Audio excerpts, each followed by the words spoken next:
Today, the Chinese Communist Party aspires to become an arsenal of autocracy, repressing 1 billion people at home and providing authoritarian regimes with the means to wage aggression abroad. To do so, the CCP seeks to control the key technologies and sectors that will determine future conflicts. We are looking in detail today at 3 of these: chips, ships, and drones. In all 3, America's industrial capacity has waned while China has gained dominance or is in the process of gaining dominance over each. China added more legacy semiconductor manufacturing capacity in 2024 than the rest of the world combined, and that capacity is expected to grow by a further 13% this year alone. With 18 new fabricators set to begin operations, the CCP announced a further $47.5 billion in subsidies in May. Today, the U.S. accounts for 1/10% of global shipbuilding, while Chinese shipyards, with nearly 20% of their operating costs subsidized by Beijing, accounts for 54%. DJI, a Chinese firm, controls roughly 80% of the U.S. commercial drone market. Across each of these sectors, the CCP playbook is simple and straightforward. It's consistent. Using a combination of illegal subsidies, hardball tactics, IP theft, and forced labor, the party gains a stranglehold over the world's most important supply chains. From Huawei to SMIC, YMTC, DJI, and beyond, it's the same play every time. In fact, we call it the Huawei playbook. Pick a national champion in a strategic industry. Subsidize.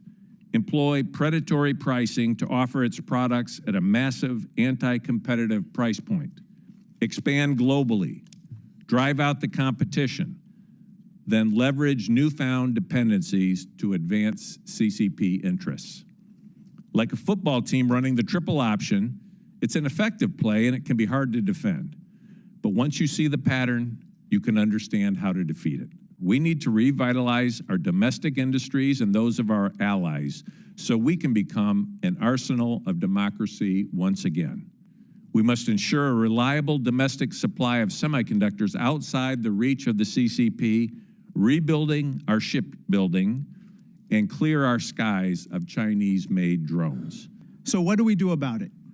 Here's a brief analogy. In a few weeks, athletes from around the world will gather for the Olympics.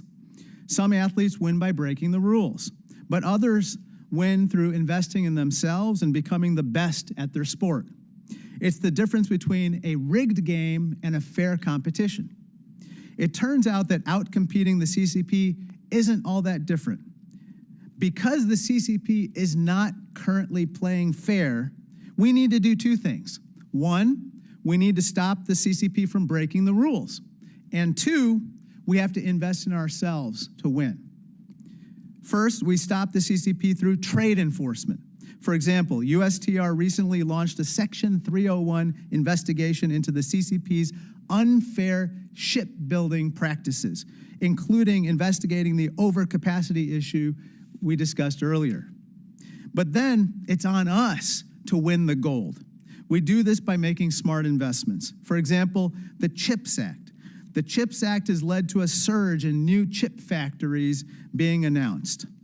And unlike the CCP, which favors its own Chinese state-owned enterprises, America is building these chip factories in partnership with others.